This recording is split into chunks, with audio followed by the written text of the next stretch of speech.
야, 우리 혼인신고하지 말자. 결혼하면 우리 불이익을 당하잖아. 아, 그런 집들이 있었다고 하더라고요. 많았습니다. 네네. 그래서 일부러 혼인신고 안 하는 게 어떻게 보면 트렌드처럼 일단 혼인신고 안 하고 우리 각자 청약을 하고 내 집 마련되면 그때 혼인신고하면 되지 않냐라는 게 트렌드였는데 이제 그럴 필요가 없어졌습니다. 내용.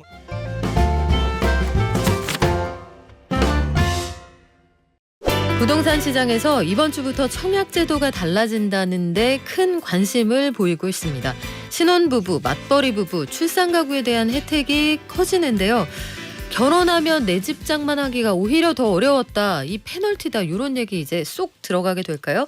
시장에 어떤 영향을 줄지 한 주간의 부동산 현안 부동산경제연구소 김인만 소장과 알아볼게요. 안녕하세요. 안녕하세요. 소장님, 네. 전에는 내가 결혼하기 전에는 남자친구랑 나랑 한 번씩 청약 다 넣을 수 있는데 네. 결혼하는 순간 우리는 한 번의 기회가 사라졌어. 이런 사람 많았잖아요. 많았죠. 이런 거 좀 바뀐다면서요? 이번에 좀 많이 바뀝니다. 일단 저는 이번에 가장 개편되고 딱 들어가 봤거든요. 그래서 일단 항상 우리가 아파트를 볼 때 입주자 모집 공고를 제일 먼저 좀 체크를 그렇죠. 해야 되는데 입주자 모집 공고부터 바뀌었습니다. 오. 양식이. 저는 깜짝 놀랐습니다. 어떻게 달라졌습니까? 모집 공고 내용을 보신 분들은 아마 아실 네. 거예요. 글자가 얼마나 많은지. 아, 깨알 같은 글자들이 거의 약 먹을 때 제약사 사용 설명서 느낌이에요. 사용 설명서가 네. 그냥 엄청난 양이 들어가 있습니다. 네. 그러면 입주자 모집 공고 내용 안에는 나의 청약 자격, 부적격 내용, 뭐 전매 제한, 뭐 모든 내용들 분양가 다 있는데 제가 매주 청약 단지 분석하면서 볼 때마다 헷갈리거든요. 전매 제한 어디 있는 거야? 검색하고 찾고 있는데 이번에 개편되고요. 모집 네. 공고 새롭게 뜬 내용을 딱 보니까 첫 장에 요약이 딱 되어 있습니다. 오, 그래 첫눈에 써머리를 해줍니까? 예, 제가 해야 될 내용을 요약을 해서 너무 편했는데요. 뭐 예를 들면 그런 겁니다. 뭐 재당첨 제한이 몇 년 기간이 어떻게 되느냐 표로 딱 만들었습니다. 네. 실거주 의무 언제 얼마 분양가 상한제 적용 대상 이런 내용들 청약 일정 한눈에 요약이 딱 되어 있기 때문에 첫 단추부터 저는 좀 굉장히 좀 마음에 들었고요. 네. 앞서서 이제 말씀하신 부분이 이제 그거잖아요. 결혼하기 전에 배우자가 청약 당첨이 되었거나 주택을 가지고 있으면 결혼하고 나면 이제 일심동체니까 같이 규제 적용 대상이 되는 거잖아요. 야, 우리 혼인신고하지 말자. 결혼하면 우리 불이익을 당하잖아. 아, 그런 집들이 있었다고 하더라고요. 많았습니다. 네네. 그래서 일부러 혼인신고 안 하는 게 어떻게 보면 트렌드처럼 일단 혼인신고 안 하고 우리 각자 청약을 하고 내 집 마련되면 그때 혼인신고하면 되지 않냐라는 게 트렌드였는데 이제 그럴 필요가 없어졌습니다. 내용을 보면 이제 괜찮습니다. 상대방이 이제 사전 청약 당첨 이력이나 집이 있더라도 이제 배제를 해줍니다. 그래서 일단은 이 부분에 대해서도 저는 진작에 이렇게 됐어야 되는데 좀 늦었다는 생각이 드는데 일단 배제가 되기 때문에 신혼부부들 혼인신고는 이제 하셔도 좀 괜찮지 않나 싶고요. 뒤에 설명드리겠지만 오히려 인센티브도 더 줍니다. 네. 그래요. 그리고 지금 말씀하신 건 결혼 전에 배우자가 당첨이 됐거나 네. 아니면 1주택을 집을 가지고 있었던 이력이 있는 경우에는 그렇죠. 특공에 아예 넣질 못한다. 그렇죠. 생애 최초나 신혼부부나. 근데 그 얘기도 해주셨고 왜 한 집에 둘 다 청약을 넣을 수가 없었잖아요. 네네. 이제는 각각 넣을 수 있다. 좀 달라지는 건데 구체적으로 하나씩 좀 보겠습니다. 일단은 그 청약 홈이 바뀌었다 그 얘기를 해주셨는데 네. 중복 청약은 어떻게 달라집니까? 우리가 이제 중복 청약이라고 하면 이제 동시에 청약을 하는 부분인데요. 네. 이 기회에 제가 중복 청약 한번 총정리 한번 해드리겠습니다. 네, 좋아요. 좀 헷갈려요. 네. 그래서 일단 중요한 거는요. 당첨자 발표일. 아파트가 A 아파트가 있고요. B 아파트가 있으면 청약일은 달라도 당첨자 발표일이 있거든요. 당첨자 발표일이 같은 날이냐 다른 날이냐에 따라서 차이가 큽니다. 어떻게 달라져요? 당첨자 만약에 청약이 같은 날에 청약을 하더라도 당첨자 발표일이 다르면 아무런 상관이 없습니다. 먼저 당첨되는 아파트는 인정이 되고요. 뒤에 발표되는 당첨자가 발표되는 아파트는 그냥 부적격 없어지기 때문에 상관이 없죠. 먼저 당첨되는 거 우선인데 문제는 당첨자 발표일이 같은 단지입니다. 예를 들어서 뭐 3월 30일에 A 아파트, B 아파트가 당첨자 발표일이라면 부부가 동시 청약할 수도 있잖아요. 그렇죠. 뭐 A, B 이렇게 네. 청약을 하게 되면 지금까지는 모두 다 부적격이 됩니다. 한 명은 살려주는 게 아니라 네. 둘 다 그냥 부적격. 니들 반칙이야. 아니 기존에는 발표일이 달라도 부적격이었잖아요.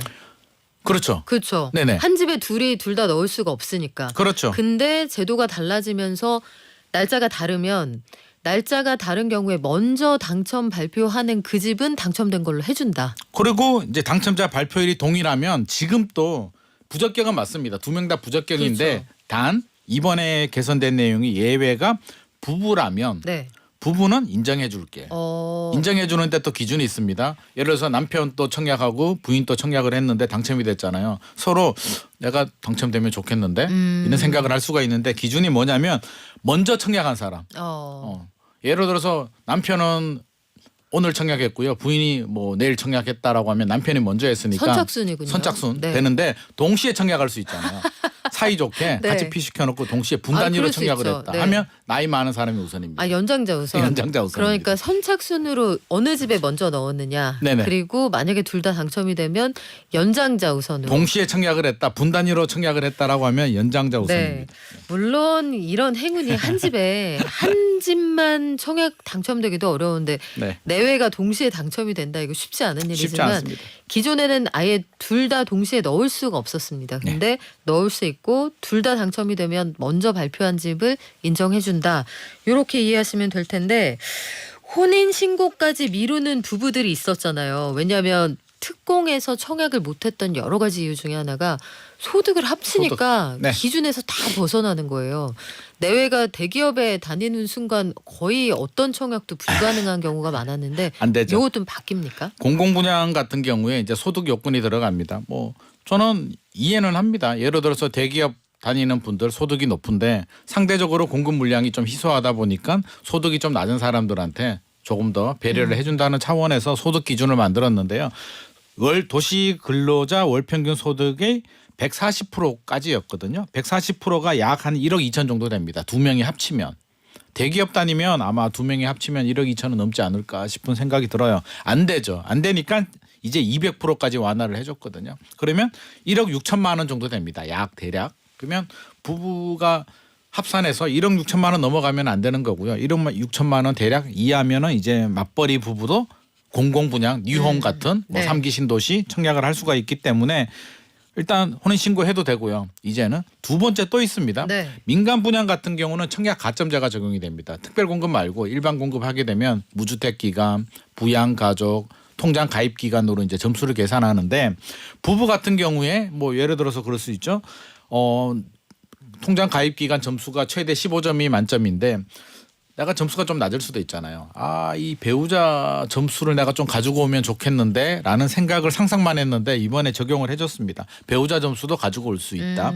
예를 들어서 제가 5년입니다. 통장 네. 가입 기간이 5년이에요. 그러면 7점이거든요. 배우자가 4년이면 6점입니다. 그러면 배우자 점수를 가지고 오는데 6점을 다 가지고 오면 반칙이잖아요. 그 사람이 너무 유리해지니까. 그래서 절반 50%. 딱 잘라서 50%인데 몇 점까지? 3점까지만. 인정해 줍니다. 그래서 일단 3점은 더 벌 수 있다라는 거고요. 총 17점입니다. 내가 만점이면 15점이잖아요. 만점 되면 3점도 안 되고 2점만 인정이 됩니다. 그래도 1.2점 가지고 굉장히 중요한 점수이기 때문에 일단 혼인 신고하면 배우자 점수 3점 먹을 수 있다. 그러네요. 이게 가입만 해도 일단 가입 점수도 있는 거니까. 그렇죠.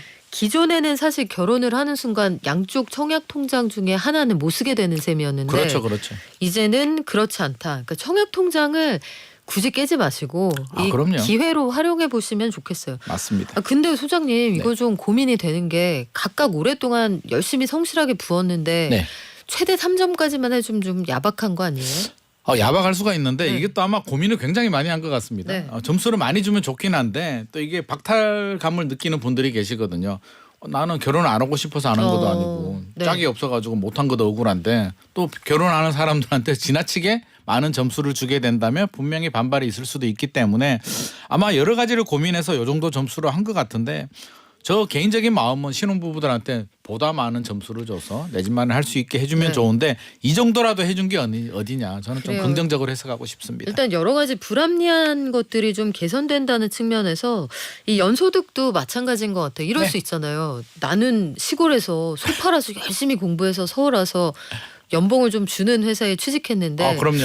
내 친구는 누구 아버지 뭐 하시노 하는 그런 집 아들인 거예요. 부잣집 아들인데 중소기업 다닌다 이러면 오히려 그 친구가 유리할 때 그렇죠, 있지 그렇죠. 않습니까? 뭐 부모 충분히 탓을 억울할 쓰고. 수가 있고요. 네. 내가 열심히 공부해가지고 좋은 직장을 구해서 연봉이 높은데 불이익을 당하는 측면은 저는 좀 억울한 부분이 있다고 네. 생각을 합니다. 그래서 저는 소득 기준은 저 개인적으로는 소득 기준은 좀 아예 그냥 상향 조정하든지 연봉 한 5억 이상 되시는 분들은 빼고 그게 아닌 분들 기본적으로 우리가 일반적으로 대기업 정도 다니는 네. 수준이라면 저는 네. 다 인정해줘야 된다고 생각합니다. 이게 이런 말씀 왜 드리냐면 최근 들어서 인플레가 심해져서 연봉에 물론 양극화도 있습니다만 100대 기업 보니까 연봉의 어떤 절대적인 레벨이 많이 올라갔습니다. 네네. 청약제도도 이런 것들을 감안할 필요 있을 것 같고 출산 가구에 대한 혜택이 강화된다. 이게 정부가 가장 방점을 찍는 부분인데 네. 신생아 특공은 어떻게 되는 거예요? 신생아 특별 공급이 이제 신설이 됩니다. 신설이 되는데요. 이제 공공 같은 경우에 우리 뉴온 같은 경우에 공공 분양은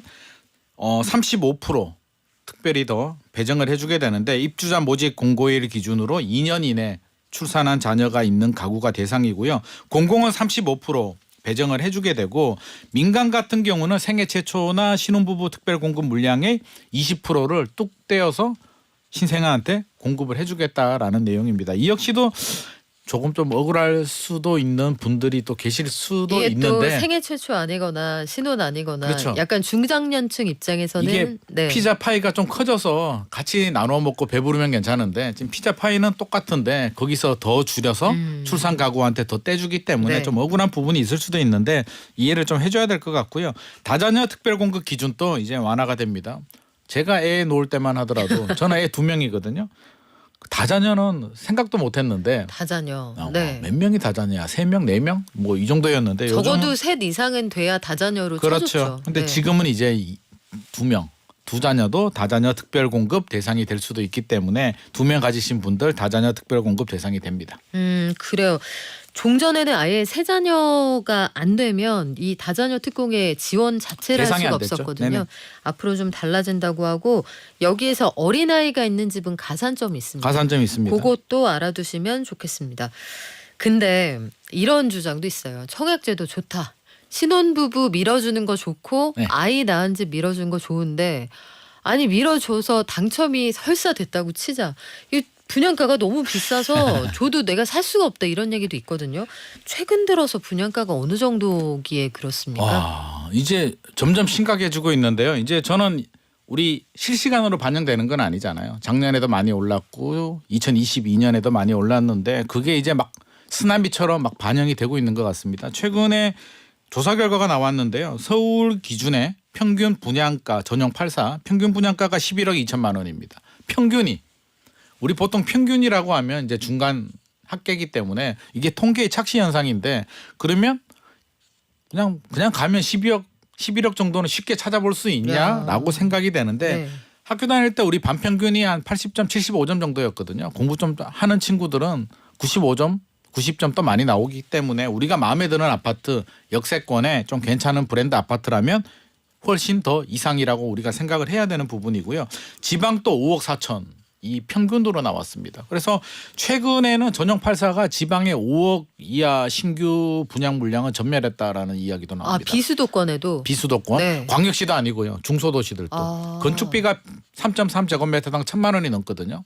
보통 우리가 택지비가 한 60% 정도 차지하고요. 건축비가 40% 정도 차지하는데 3.3제곱미터 우리가 공급 면적으로 한 34평 정도 본다면 1,000만 원이면은 공사비만 건축비만 3억 4천이잖아요. 그러면 기본적으로 서울은 공사비가 비싸고 지방은 저렴하고 이렇게 되지 않잖아요. 그렇게 본다면 이제 지방 중소도시에서도 5억 원 이하는 현실적으로 좀 찾아보기 어렵다. 최근에 2년 동안에 자재비 인건비에서 공사비가 38.6% 한 40% 정도 급등을 했습니다. 그래서 그런 게 지금 반영이 되고 있는 상황이고요. 상황이 이렇다 보니까 뭐 자연스럽게 공급 물량도 줄어들고 결혼 당연히 못 하겠죠.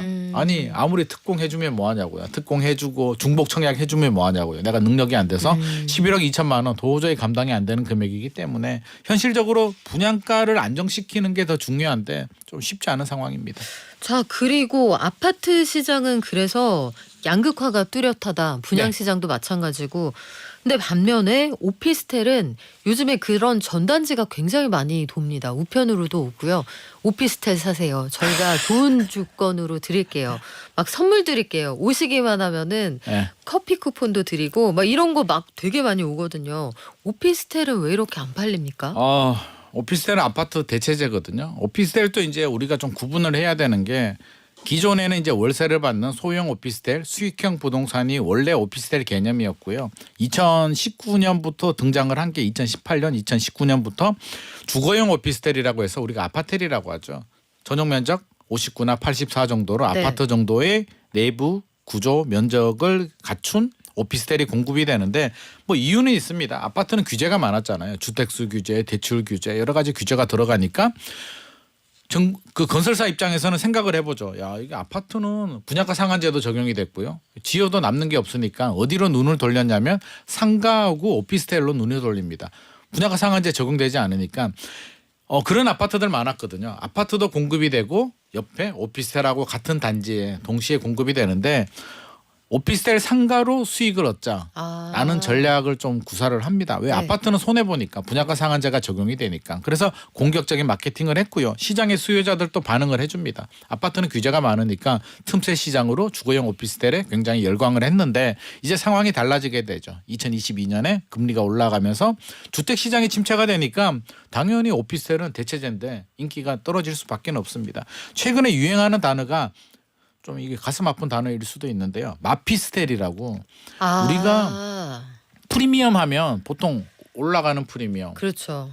플러스 프리미엄을 생각하는데 최근에 오피스텔은 마이너스 프리미엄이 좀 많이 등장을 했는데 분양 받으신 분들 입장에서는 날벼락입니다. 이게 뭐 예를 들어서 한 6억짜리 동탄 여기 지금 그 신문 기사 내용을 보면 동탄에 있는 오피스텔이 분양가가 6억인데 마이너스 1억 1천만 원 까지 더 떨어졌다라고 하고요. 서울에서도 뭐 1억은 기본으로 많이 떨어진 상황이기 때문에 지금 분양받은 분들은 굉장히 좀 피눈물을 흘리고 있는 상황인데 이게 사실 좀 어려운 부분이 보통 아파트는 공급 물량이 줄어들면 가격이 좀 반등을 하잖아요. 그렇죠.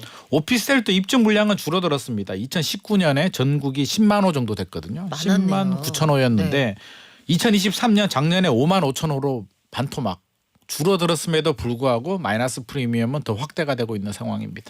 그래요. 지금 근데 이거 오피스텔 시장을 바라보는 시선이 두 가지잖아요. 네. 오피스텔을 사서 상대적으로 저렴할 때 사서 수익성으로 돌리겠다 이런 분들도 계실 거고 네. 실제로 거주하려는 분들은 가격이 더 빠질까 봐 좀 불안하다 이런 분들 계실 텐데 만약에 이걸 수익성 부동산으로 접근하시는 분들은 지금이 괜찮은 시기입니까? 월세 가격은 올라가고 있거든요. 사실 오피스텔 위기 중에 하나가 단순히 뭐 아파트 대체제여서 어려운 부분도 있지만 가장 큰 문제가 전세입니다. 전세난 깡통 전세가 신축 빌라 오피스텔 위주로 또 오피스텔 같은 경우는 전세 가율이 높기 때문에 무자본 갭 투자 이런 게 좀 많이 들어갔거든요. 내 전세금 불안하니까 그렇죠. 월세로 또 많이 돌아갔습니다. 반대로 해석하면 월세 가격은 올라가고 있습니다. 그러면 임대 수익 목적으로 뭐 소형 오피스텔 구입하신 분들은 분양가는 그대로거나 오히려 마이너스가 나오는데 월세는 올라가니까 수익률은 좋은 측면은 있는데 투자 목적이거나 아니면은 내가 실거주 목적으로 아파트 대체제로 구입하신 분들이라면 당분간은 좀 어려움을 감내하고 준비를 좀 해야 될 것 같습니다. 네, 수익성의 경우에도 본인이 빚내서 산다면 금리를 이길 정도는 돼야 되니까 그럼요. 물가 플러스 금리보다 이게 수익성이 좋은지는 잘 따져보시기 바랍니다. 그리고 오세훈 서울시장이 서울에서 강북 전성시대라는 프로젝트를 발표했어요. 네네. 이게 무슨 내용입니까? 요즘 발표가 하도 많아가지고요. 저도 네. 지금 정신을 못 차릴 정도인데 네. 뭐 서남권 발표가 됐고요. 결국에는 강남 4구 빼고 지금 다 발표가 된 것 같습니다. 그러네요. 서남권이 이제 영등포 네. 동쪽 서쪽으로 해가지고 발표가 됐고요. 이번에 범위가 굉장히 광범위합니다. 강북이 그래서 어제도 이제 아는 기자분이 전화 와서 제가 이 내용을 확인 못하고 강북이 어디를 강북으로 얘기하냐 그러니까 11개 구 다 이야기한다라고 하더라고요. 진짜 한수 이북을 다 강북으로 보는 거예요? 그렇게 본 것 같습니다. 그래서 11개 구가 모두 다 대상이 되는 거고요. 주요 내용을 보면 우리가 이제 예상했던 내용이 뭐 거의 다 들어가 있긴 합니다. 강북 쪽이 뭐 강북이 다 그렇지는 않은데 특히 노도광 쪽에 보면 이제 베드타운이 좀 많잖아요. 그래서 상업 지역들 뭐 용적률을 올려서 상업 지역을 좀 살려주는 방안이 좀 들어가 있고요. 재건축 예약이 나오죠. 재건축 또 활성화시켜서 주택 공급도 늘려주고 철도 차량 기지가 있거든요. 창동에도 있고 신내동에도 있고 그렇죠. 창동 그쪽 그쪽에 있는데 차량 기지 같은 유유부지를 상업 지역으로 용도 변경해가지고 업무지구들 고층 빌딩 같은 거 만들어서 베드타운이 아닌 비즈니스 타운을 만들겠다라는 내용이 있고요. 이게 가능한지는 모르겠는데 저 광운대역 주변에는 대기업 뭐 현대산업개발을 콕 찍었더라고요. 현대산업개발 본사가 그쪽으로 갈 수도 있다. 얘기가 된 거예요, 양쪽이? 모르겠습니다. 제가 HDC에 물어보진 않았는데 네. 안 물어봤으면 깜짝 놀랄 것 같고요. 아무튼 뭐 대기업도 이전을 해서 네. 양질의 일자리를 만들겠다라는 내용이 들어가 있는데 저는 일단 바람직하다고는 보여집니다. 사실 대기업들이나 좋은 일자리가 강남 3구에 좀 많이 집중이 되어 있는 부분이 있기 균형 때문에 발전의 차원에서. 균형 발전 차원에서는 해야 네. 되는 게 저는 맞다고 보여지고요. 이제 제대로 하는 게 중요한데 이게 발표만 하고 지금 많은 분들이 약간 걱정하는 분이 총선 지나면 또 안 하는 거 아니야 라는 걱정을 하고 있고 과거에도 또 그런 사례들이 많이 있었잖아요. 그래서 이번에야말로 이제 총선 전에 발표를 하긴 했지만 저는 행동으로 총선 지나고 우리 이렇게 한다는 걸 좀 제대로 보여주는 게 필요하지 않나 싶습니다. 네, 일단 청사진은 나왔는데 기존에 재건축 재개발하고 있는 곳도 사업성이나 공사비 때문에 진척이 안 되는 데들이 안 되죠. 있다고 그래서 했잖아요. 뭐 용적률도 올려주겠다라는 내용도 들어가 있고요. 공공기여도 그러니까 뭔가 도로 기부 체납을 한다든지 이런 내용 중을 15%를 10%로 좀 내려주겠다. 그리고 높이 제한 있잖아요. 자연 경관 고도지구 같은 경우는 현재 3층까지밖에는 안 되는데 7층까지 늘려주겠다. 파격적인 건축 입장에서 보면 상당히 좀 파격적인 내용들이 좀 많이 들어가 있습니다. 그래요. 이게 실제로 첫 삽을 뜨기까지는 시간이 좀 필요할 것 같습니다. 네. 차량 기지 이전하는 것도 그럼 그걸 어딘가로 보내야 되는데 네네. 그 어딘가가 어딘가냐? 요것도 그게 아직 대통령 공약 사항에도 들어가 있는데 네. 사실 협의가 좀 안 되는 부분이 뭐 남양주로 이전한다 또 그 구로에 가면 차량 기지가 네. 있거든요. 그 광명으로 이전한다라고 했는데 또 그 지역 주민들은 또 반대하죠. 왜 우리 동네 들어오느냐. 아 배구인가요? 서로 토스 그래요. 토스하고 있고 선물 더 달라 그러고 여러 가지 논란이 있기 때문에 일단 청사진만 제시됐다 이렇게 이해하시면 될 것 같습니다. 그래요. 또 진척되면 저희가 알려드릴게요. 지금까지 부동산경제연구소 김인난 소장이었습니다. 고맙습니다. 감사합니다.